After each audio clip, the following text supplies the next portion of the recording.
Se me fue el avión. Perdón. Sí. Tengan mucho cuidado con los plagios. La verdad es que es una situación muy grave que ya les había comentado la semana pasada, puede llevarlos a la expulsación del Instituto Rosario Castellanos. Yo no he reportado el plagio más grave que me ha llegado hasta ahorita porque pues, se me hace muy mala onda que te expulsen a la primera semana de clases. Pero, neta, tengan mucho cuidado con los plagios. Procuren citar en APA, y no me refiero a la mascota de Ang, el avatar, sino en internet hay una página que se llama normasapa.com y ahí les explican literal con manzanitas cómo se cita en APA. Cuándo deben de poner el autor, cuándo es paráfrasis, cuándo es cita textual, cuántos caracteres o cuántas palabras debe de tener una cita textual en párrafo, cuántas aparte, etcétera, etcétera, etcétera. Plagio en la primera semana, sí, rudísimo, ¿no? Aquí hay varios que han caído en relativo plagio, porque sí está la bibliografía puesta, pero no está correctamente citado, entonces también por eso les aviso. Vean que esté correctas las citas y ya saben, bibliografía en orden alfabético, no solo las ligas, sino nombres de autores, títulos, año, bla, bla, bla, bla, bla. Bueno, otra cosilla que por ahí les tenía que decir. ¿Puedes repetir la página? Normasapa.com. Así lo ponen en Google. Normasapa y les va a aparecer www.normasapa.com. ¿Qué era lo otro? Sí. Recuerden que la unidad 1 oficialmente acabó el lunes pasado y comenzamos con la 2 y esta termina el próximo miércoles 22 de septiembre. De preferencia, lo ideal es que tanto el foro de reforzamiento ya se está utilizando PA7, sí, ya. Yo por lo menos estoy revisando en la PA7. A mí en la maestría me obligan a usar APA 3, pero de la edición española. Pero yo uso 7. Aquí uso 7. Ya mientras no me digan otra cosa, seguirá siendo 7. Pues 6, por si las moscas. En fin, sí, de preferencia entréguenme su foro de reforzamiento y su experiencia de aprendizaje antes del 22. Si de plano no pueden, pues ya saben que no pasa nada, tienen todo el bloque para hacerlo, pero de preferencia, de verdad, con todo mi corazón les digo, háganlo antes del 22.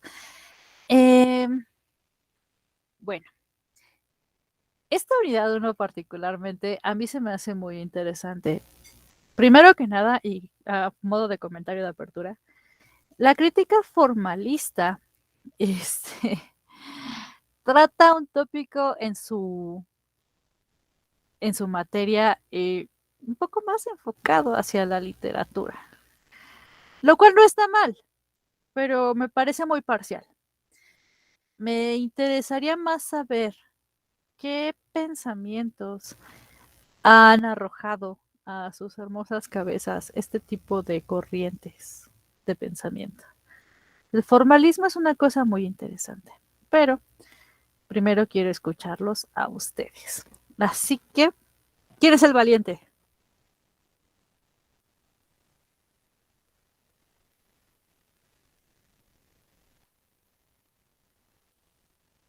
Híjole, se están tapando la cara.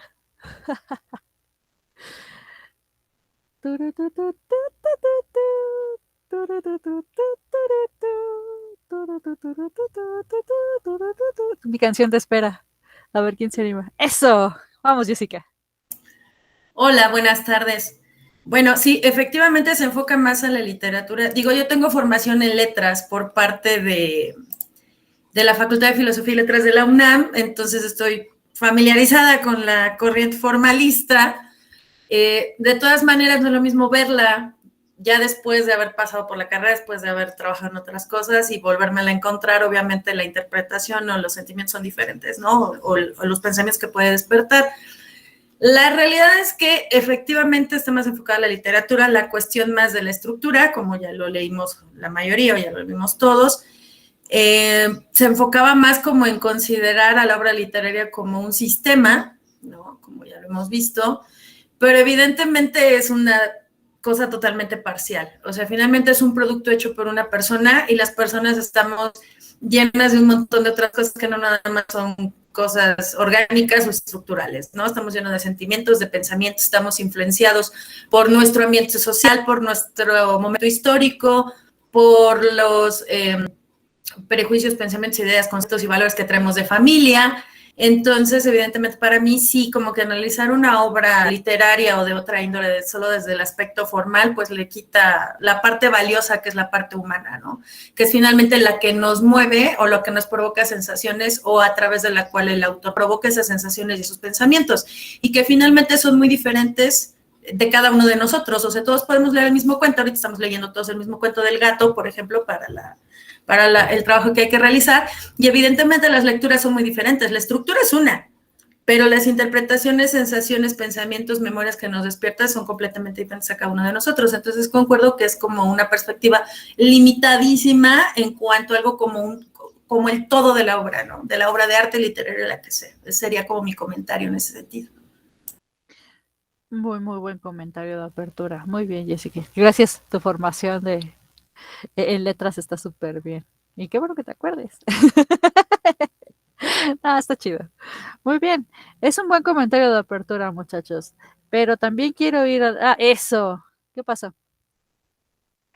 Bueno, yo en lo particular, pues esto sí es algo totalmente nuevo para mí. O sea, sí nada que ver con mi formación profesional. O sea, sí es como que todo lo que estuve leyendo y todo fue como de, ok, y ahora qué sigue, qué hago, cómo se enfoca, cómo lo trabajamos.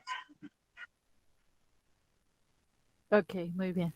¿Alguien quiere contestarle a su compañero? Recuerden que esto es horizontal.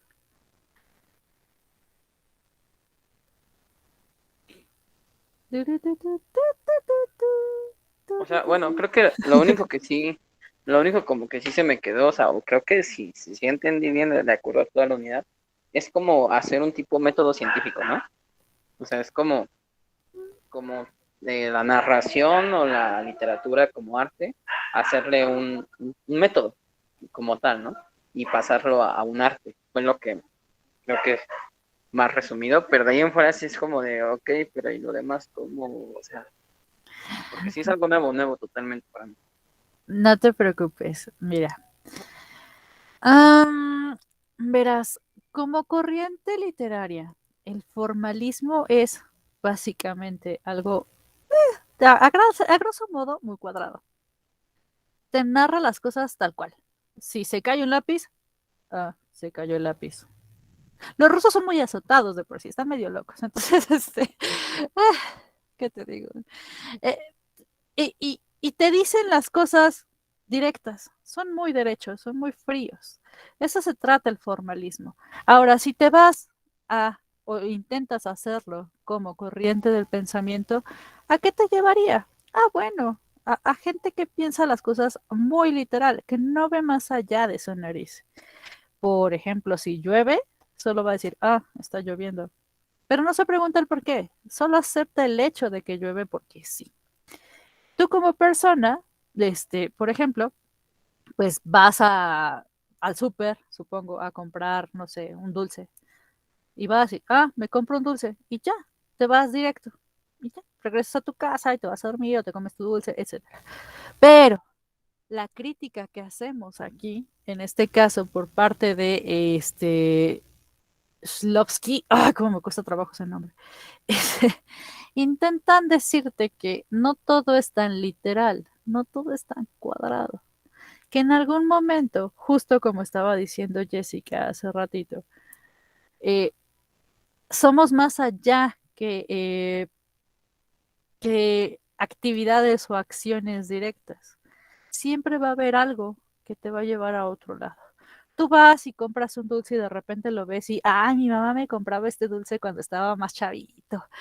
Qué chido. Pues sí, sí lo quiero, me lo voy a llevar. Y mientras te lo estás comiendo, estás recordando en el momento en el que estabas sentado en la banqueta, tu primo te dio un zape porque no le diste dulce y tu mamá, te regañó a ti por dejarte. ¿Sí me entiendes? Solo la acción de comprar un dulce yo la acabo de convertir en una sensación. Ese es el contraformalismo que te ofrecen en este capítulo.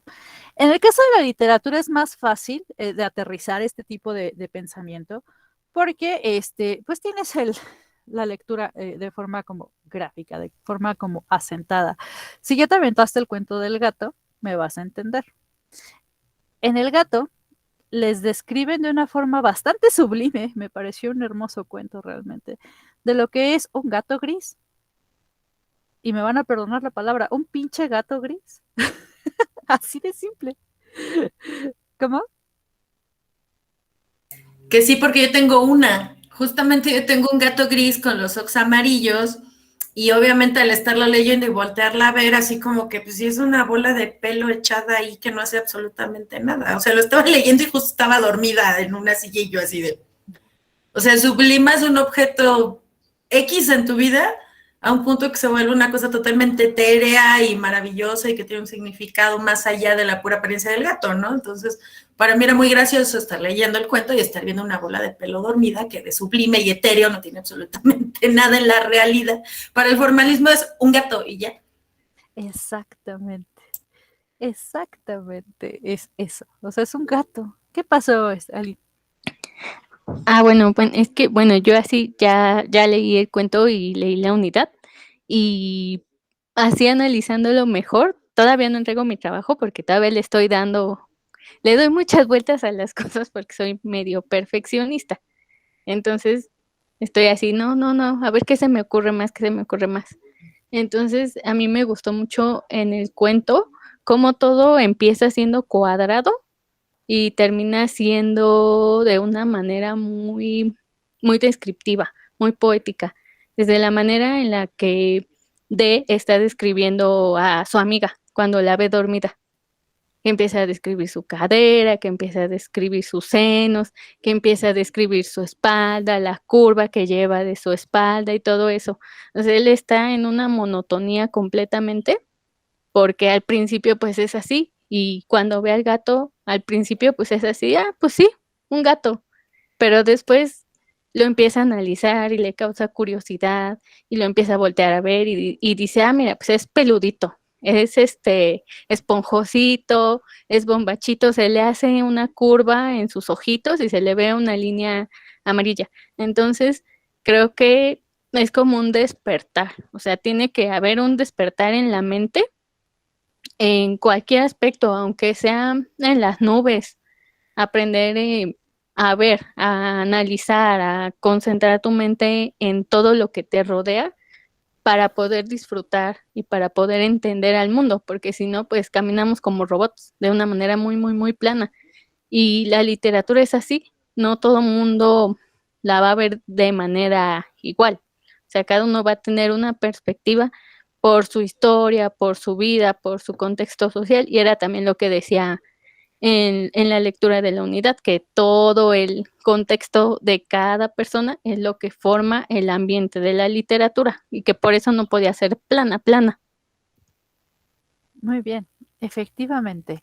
Para los que piensan en números, imagínense qué sería del mundo sin el número de Avogadro, sin el número de Fibonacci.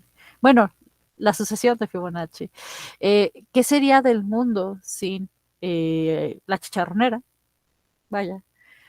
Sí, los que saben de números me van a entender. Los que no saben de números, pónganse a estudiar matemáticas, les surge. Les falta barrio. En fin, justo. ¿Cómo vamos de lo más cuadrado de decir 1, 2, 3, 4, 5 a decir 1, 2, 2 vampiros, 3, 3 vampiros? Es decir, lo describes de una forma diferente, le quitas lo cotidiano. Y justamente ahí va para allá va este concepto de la desautomatización. Quitarle lo automático. Si tú ves un lápiz, automáticamente piensas en un lápiz. Desautomatizarlo es, aquel pequeño palo de madera de color amarillo cuyo centro y su corazón está hecho de grafito que expresa los más sublimes pensamientos. Eso es desautomatizarlo. ¿Sí me explico? ¿Quedó un poquito más claro este asunto? Muy bien.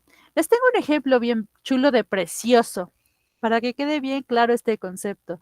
Está bien pantagruelesco, la verdad. Para los que no sepan quién es Gargantúa y Pantagruel, échense un clavado en Google en este momento y busquen Gargantúa y Pantagruel.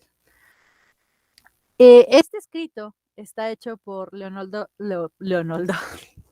perdón la dislexia, Leopoldo Peña del Bosque.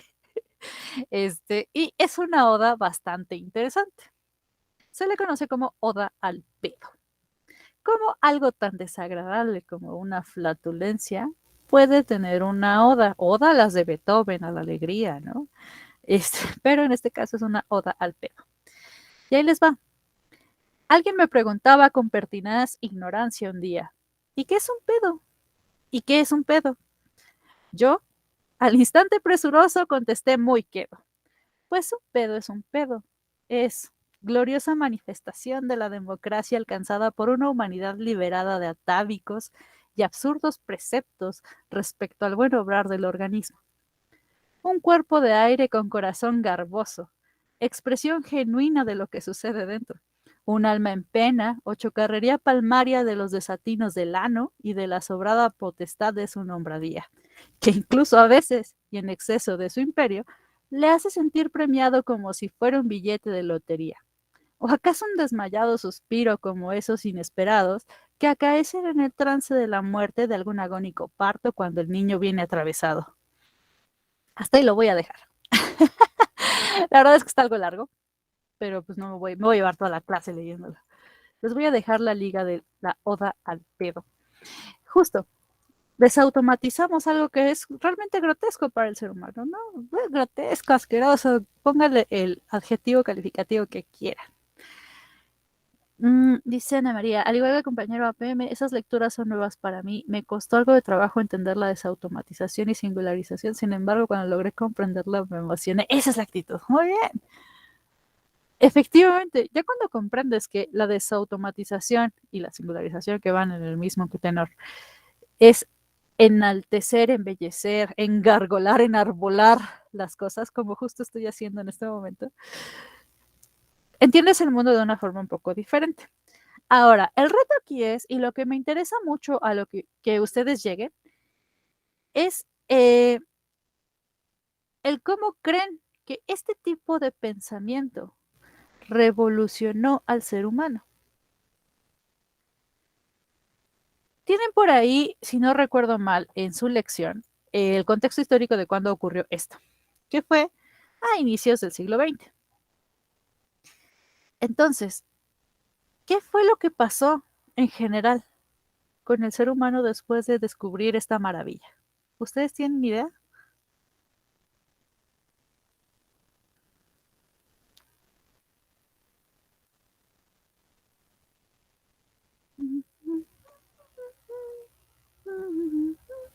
¿Ocurrió la revolución industrial? No, esa fue un poquito más para atrás, pero va junto con pegado. Después de la revolución industrial empiezan estas evoluciones del pensamiento, incluida la crítica al formalismo. Muy bien, por ahí vamos. Un poquito más para acá, para el siglo XX.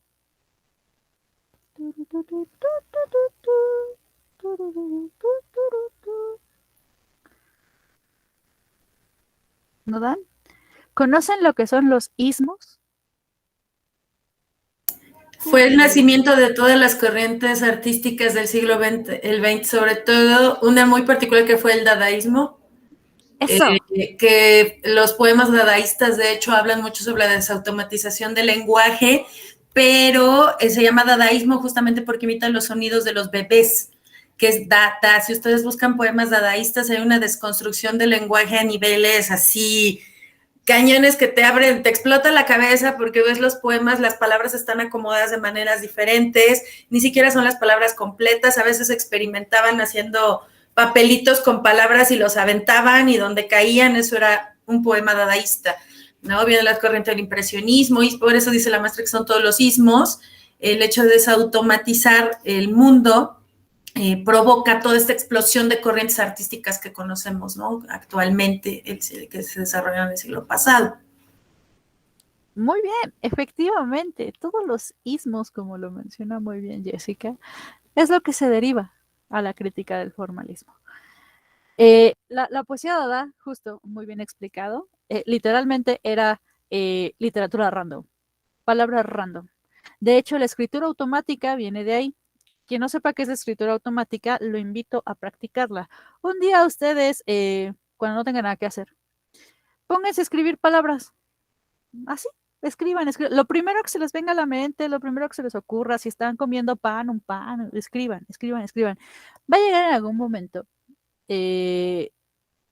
va a llegar algún momento que ustedes no se den cuenta de lo que están escribiendo. No van a ser conscientes de lo que está saliendo de sus manos. Eso se le llama escritura automática. Y cuando ustedes lean el escrito, puede que se lleven una grata sorpresa o una muy desagradable, depende de qué tan malvados sean. Pero justo en eso consiste. Esa es parte de la escritura dada. Y bueno, tiene el surrealismo, que va tocando hacia el mundo onírico, lo fantasioso, lo más extraño. Y no solo tenemos a gente en la literatura, también en la pintura. Un ejemplo, los surrealistas es uno de mis favoritos, Salvador Dalí. Cubismo con Picasso, por ejemplo. Tienen un montón de ismos para aventar. Entonces, ¿qué pasa? Además de las expresiones artísticas, como los ismos, ¿qué más pasa en el pensamiento humano? ¿Alguien sabe cuál fue la evolución económica justo después de la revolución industrial y el post del avance del siglo XX?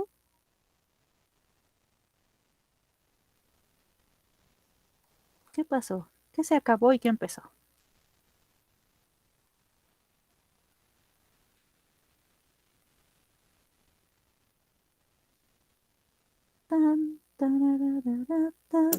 Posterior al nacimiento de la Revolución Industrial es el nacimiento del capitalismo, si no estoy equivocada, y con eso terminó como la fabricación de todo a mano, el artesanato y todas estas cosas. En realidad fue el surgimiento del capitalismo como un sistema económico y político a la vez, ¿no? Es correcto, efectivamente. Se deja de lado el mercantilismo, que era una forma de intercambio de bienes primitivo, entre comillas primitivo, por supuesto, o sea, no nada que ver con, con otras corrientes. Aline. También la producción en serie, ¿no? Que fue lo que criticaron mucho, que porque dejaba de ser original, sí, y se convertía en algo más como superficial. Ya no tenía esencia, carecía como de cierta alma el producto. Pero también de cierta manera ellos lo vieron pues un poquito bien por ciertos artículos que podías conseguir de manera más fácil. Entonces, pues como todo, tiene su pro y tiene su contra. Sí, efectivamente, la producción en masa fue uno de los grandes pecados, entre comillas, de inicios del siglo XX. Justo, parte de todos estos movimientos contra el formalismo también están derivados de estos movimientos del modo de producción. Al iniciar el capitalismo, hay una especie como de desvalorización del arte, y es por eso que los artistas y los filósofos y los grandes pensadores comenzaron con la idea que tenían que deconstruir toda esta formalidad. Y justo también esto nos lleva a la desautomatización, efectivamente. Pero no solo eso. El sistema económico llevó a muchos pensadores a criticar, y justo a raíz de la rebeldía de la gente en la literatura, de la gente en la pintura y en las artes en general, también es que empiezan a pensar en cómo escapar del capitalismo o cómo llevarnos más allá del liberalismo voraz que estaba empezando a embargar al mundo occidental, porque el mundo oriental avanza de una forma diferente y en un ritmo ligeramente distinto. Entonces, los rusos eran, sobre todo, al inicio eran los más cuadrados, eventualmente con la influencia alemana se vuelven los más rebeldes. ¿Alguien sabe por qué?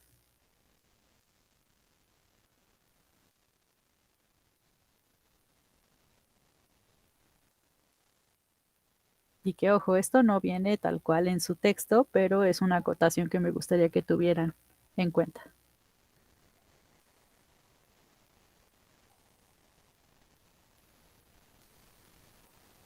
Hitler, no, ese es alemán. No, los rusos eventualmente se dan cuenta que el sistema capitalista no es para ellos y que no les conviene. No les conviene pertenecer a esa parte del mundo y eventualmente, digo, obviamente muy paulatinamente, empiezan a evolucionar a lo que es el socialismo.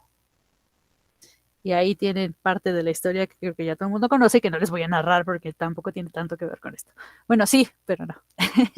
En fin, justo, si se dan cuenta, todas estas revoluciones de formalismo y que luego pasa hasta cierto punto con el constructivismo y el futurismo, dan como pataditas a la gente, los avienta a cambiar el pensamiento e ir a contracorriente de las demás naciones. En este caso, en Rusia particularmente, eventualmente son socialistas. ¿Qué pasa con los rebeldes entonces que se quedan en Europa, que se van a América y todo esto? Pues técnicamente nada, solo generan una revolución artística que hace que incluso llegue aquí a Latinoamérica y se generen generaciones de pensadores, filósofos, artistas, como los de la onda. Yo sé que Jessica sí lo va a saber responder, así es que alguien más me va a decir algún autor de la literatura de la onda, por favor. ¿No?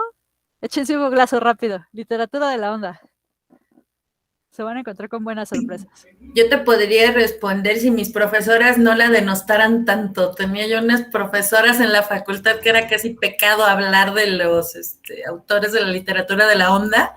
Ya sabes, dogmatismos y pleitos de escuelas que decían que eso ni literatura debía ser considerado, ¿no? O sea, había una corriente de maestras así influenciadas por la que en ese entonces era la directora de la facultad, y así nos decían, eso ni literatura debería ser tomado, debería de ser considerado, y yo, sí.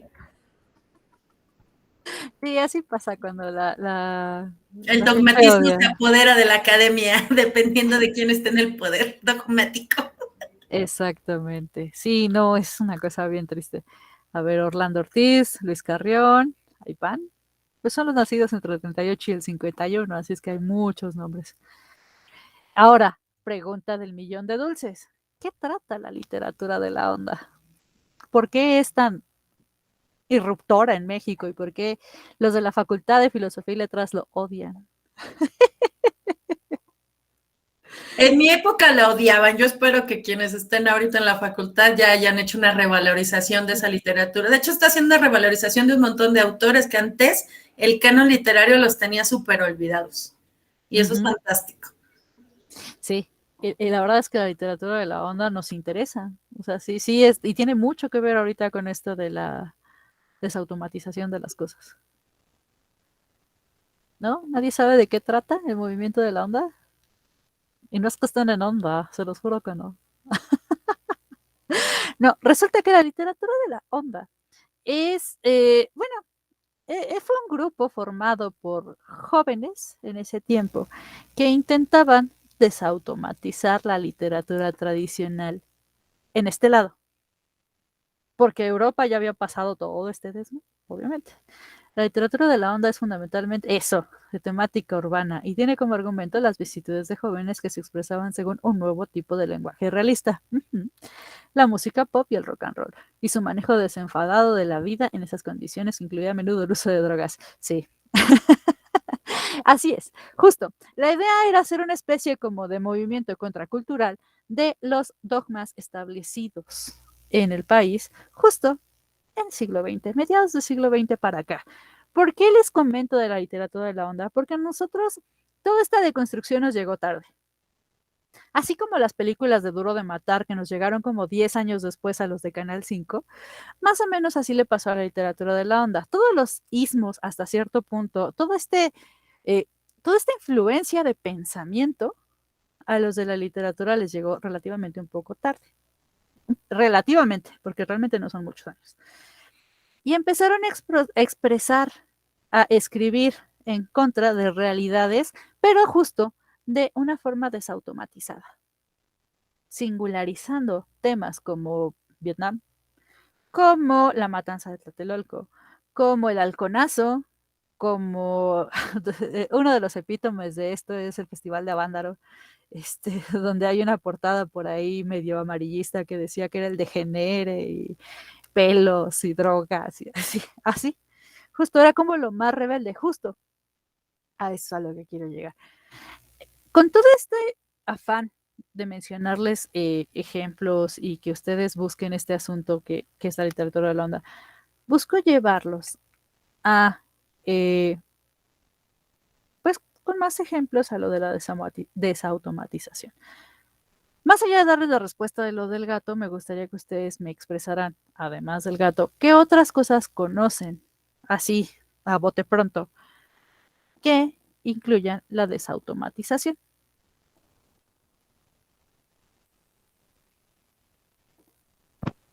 ¿Las canciones? ¿Cómo cuáles? Ah, pues, las que escucha mi papá, esas viejitas que hablaban por ejemplo, los engaños, que no los trataban tal cual.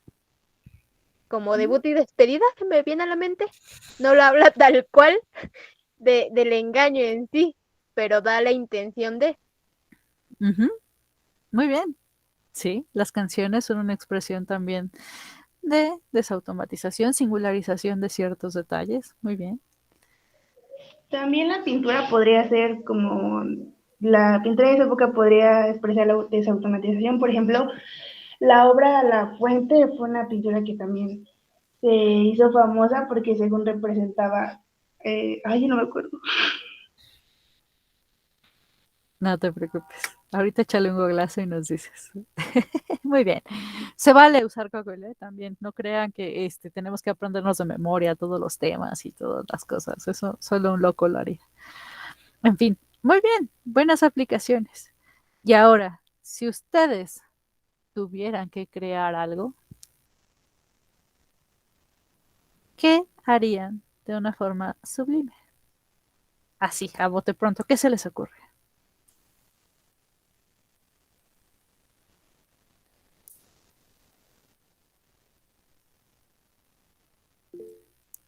Bianca.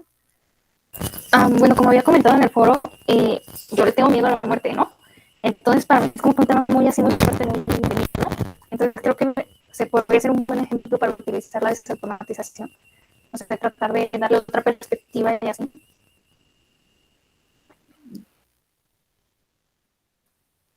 Muy bien. ¿Cómo lo harías? Pues, no sé si esté bien, lo plantearía como una otra dimensión, ¿no? En la cual como que la persona se llega planteándolo como que no muere, ¿no? Sino que se transforma en como, es que no tengo como que muy clara la idea, pero algo así como una transformación.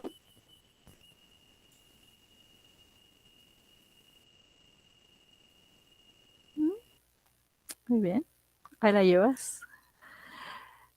Sí, justo. Este ejercicio es para que le echen rienda suelta a la Pues imaginación. tomando Esa un es la idea. poquito el ejemplo de la compañera de la muerte, podrían ser las calaveritas literarias que rompen con el esquema, ¿no? Porque pues en el mundo están acostumbrados a ver a la muerte de cierta manera, a lo mejor pues como con miedo, como con respeto, como de una manera muy lúgubre.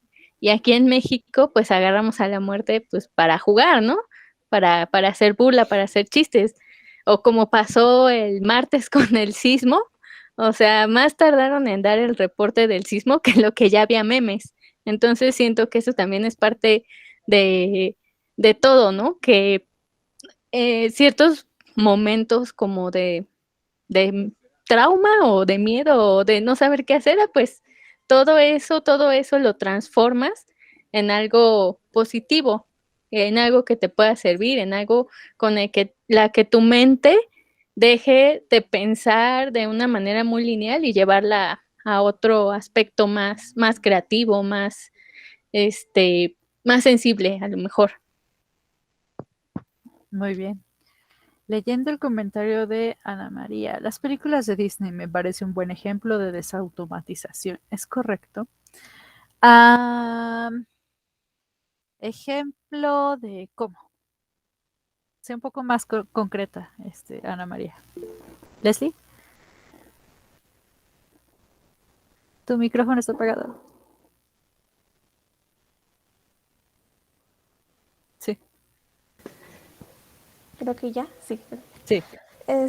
Una caricatura me parece una buena manera así como de desautomatizar cosas, porque entre más detalles ves del dibujo, o bueno, yo siempre he dicho que un dibujo habla más que 1000 palabras, entonces, pues no sé, mientras más graciosa sea la caricatura, más detalles te fijes, más te vas imaginando o qué tan abierto podría ser el tema de esa caricatura.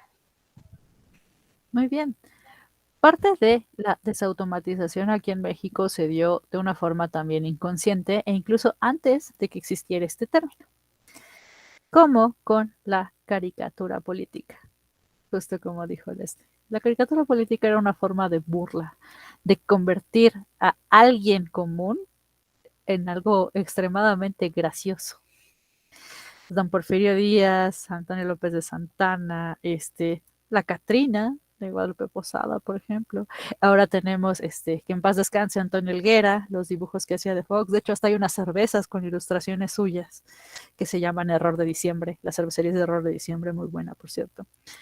Que le quita lo automático, ¿no? Si tú ves a Vicente Fox y dices, pero ves una caricatura de este vato y es de, mira, sí se equivocó, dijo, y que lavadora con patas, y yo pa' qué.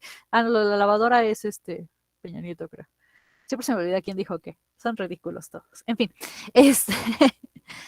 otra forma también de saber este principio de la desautomatización es escuchar música clásica. Ustedes van a decir, ay, qué hueva la maestra diciéndonos música clásica. Pues les voy a dar, por ejemplo, unos títulos bien bellos. Tienen a Totenberlegung, que es Muerte y Transfiguración, de Richard Strauss. A ver, cuando se refiere al amor, los personajes, por ejemplo, se me viene a la mente Blancanieves, en una parte del cuento la describe con cabello negro como la noche, labios rojos como el... sí. Los cuentos originales sí. Las películas de Disney no tanto, pero sí, los cuentos sí. Lo describen muy, muy detalladamente. Sí, podría ser un principio de desautomatización. Entonces les decía, la música clásica tiene también esos toques. Ves títulos como Muerte y Transfiguración y te imaginas algo lúgubre. Y Strauss escribe y les recomiendo mucho que la escuchen para entender qué es lo que les trato de decir. Que no es tan lúgubre como parece. Muerte y Transfiguración es una recomendación musical que les tengo. Otro tipo de desautomatización en la música la tiene se me fue su nombre. Azotado. Sí, tenía el nombre en la punta de la lengua ahorita. Esperen, déjenlo googleo porque siempre se me olvida. Mahler, Gustav Mahler. No, como que Bad Bunny. Gustav Mahler, para mí es el hombre más emo y más azotado del planeta. Él tiene problemas en su cabeza. Y tiene por ahí unas canciones muy interesantes. Particularmente hay una que se llama Sinfonía para los Niños Quemados, o algo así. Ahorita busco el título correcto.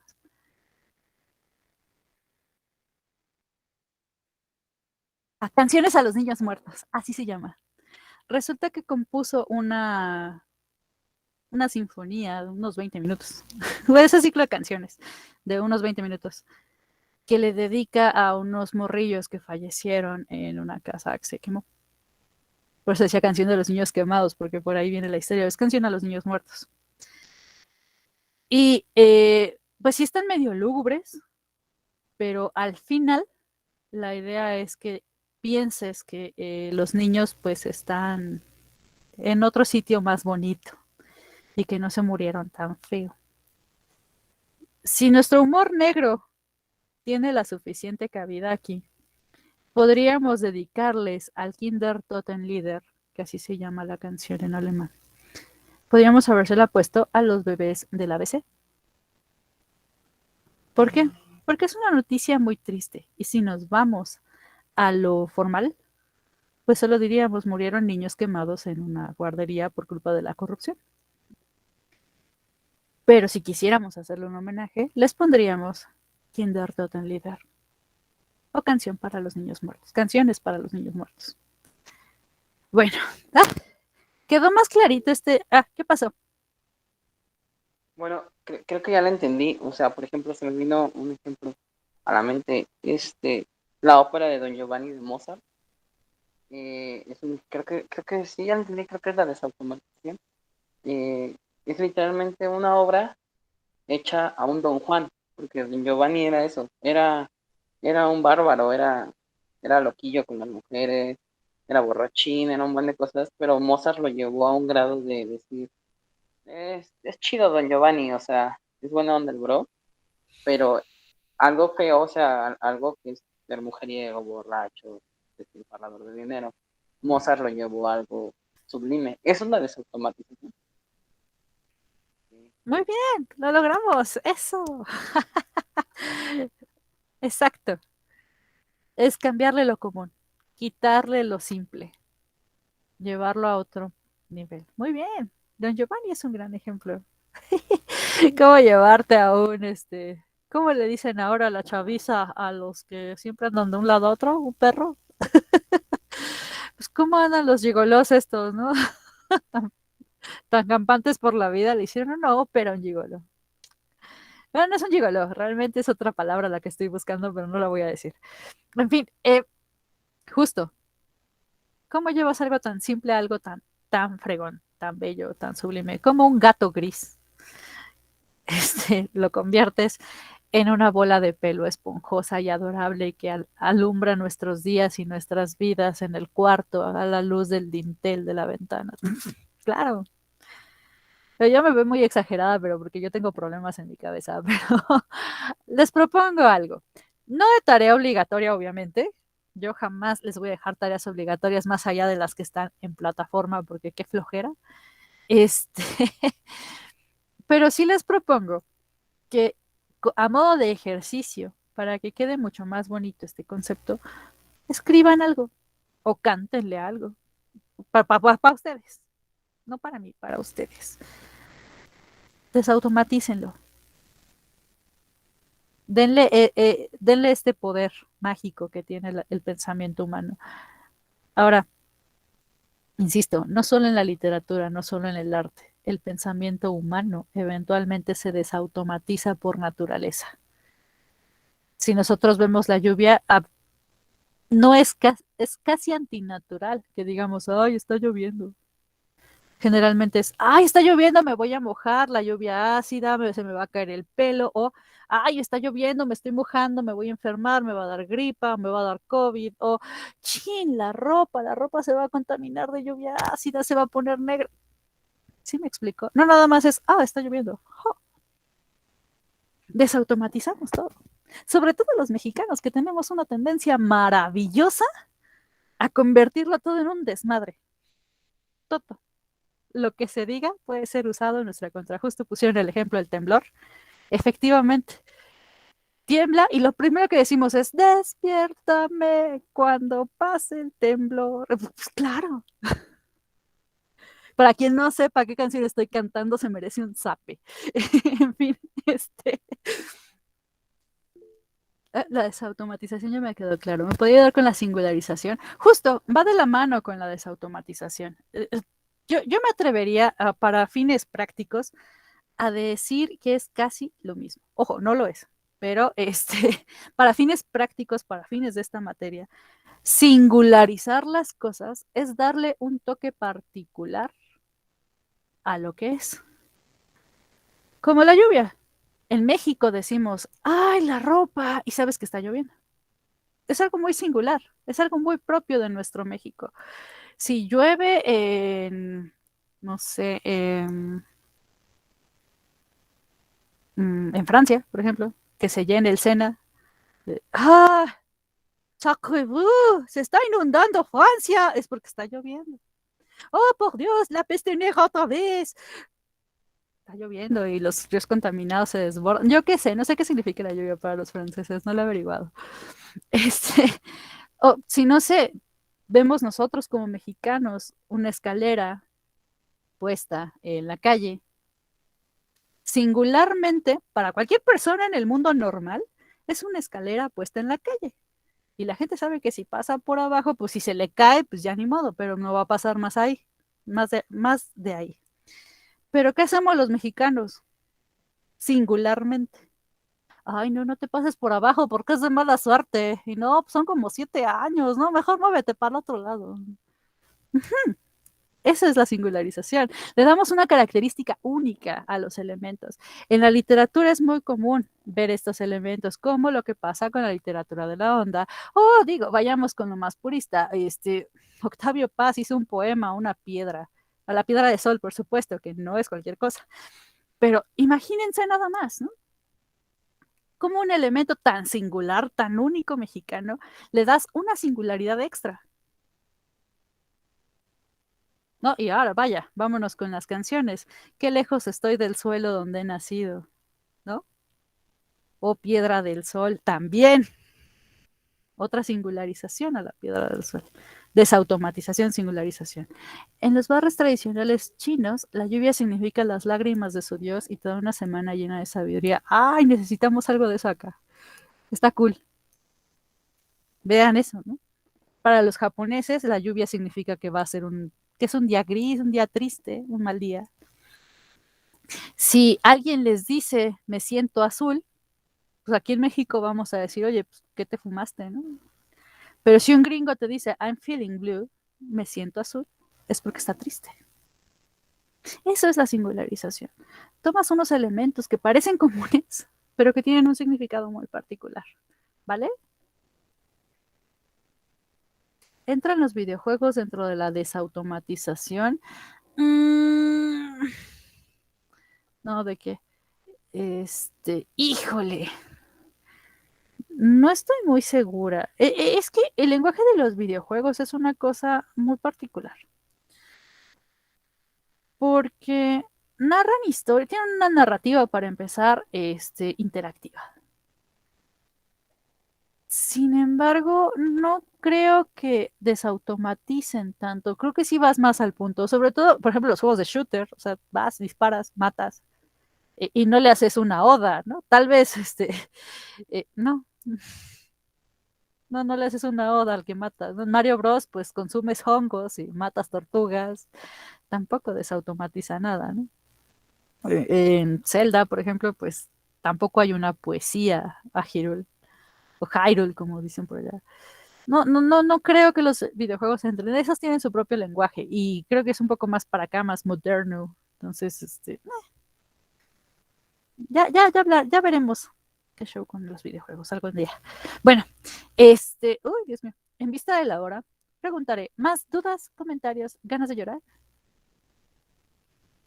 ¿Ya le pueden cantar a la Piedra del Sol? ¿De forma sublime? Muy bien. Por su rostro creo que ya pueden. Dice, ahora 15 cuartillas de cómo le van a cantar a la Piedra del Sol. No, no es cierto. Bueno, muchachos. Muchas gracias por haber venido hoy, qué valientes. Oda al pozole. Sí, creo que sí hay una, ¿eh? Búscala por ahí, creo que si alguien ya se tomó la molestia de escribir una oda al pozole. Y no es meme, creo que ya pasó. Al tamal verde también. En fin, bueno, un favorzote, antes de que se me olvide, pónganme su nombrecito aquí en el chat, a modo de, ya saben, mi registro para la lista, porque luego se me olvida quién vino y quién no. Y pues nada, solo les doy las gracias por haber venido aquí el día de hoy en Fiesta Patria. Yo espero que coman su pozolito, que le hagan la oda al pozole 15 cuartillas, si es que no lo encuentran en internet. Y no se les olvide, el foro de reforzamiento, la experiencia de aprendizaje son a más tardar para el 22. No plagios, s'il vous plaît. No plagios.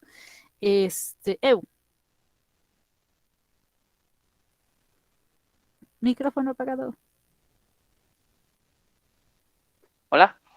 Hola. Perdón. La lectura que dijo del gato gris es de la unidad 2. 1 y 2.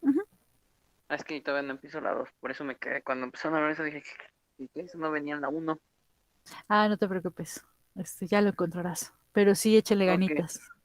Sí. Ahí viene el vínculo para que la vean. Ok, gracias. Otra duda, entonces, para el próximo miércoles se va a hablar de la unidad 2 y así nos vamos a ir, ¿verdad? Ok. Gracias. Efectiva mismo. Muy bien. ¿Qué otra cosa les tenía que decir? Unidades, ya.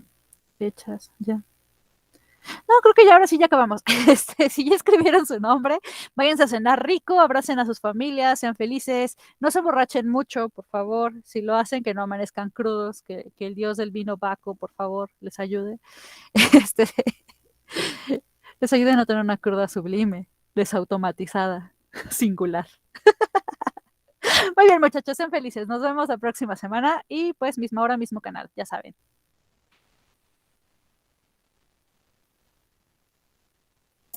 Muchas gracias, hasta Muchas luego. gracias. Gracias. Adiós. Gracias, nos vemos. Luego. Gracias, hasta luego. Gracias a ti también, bye.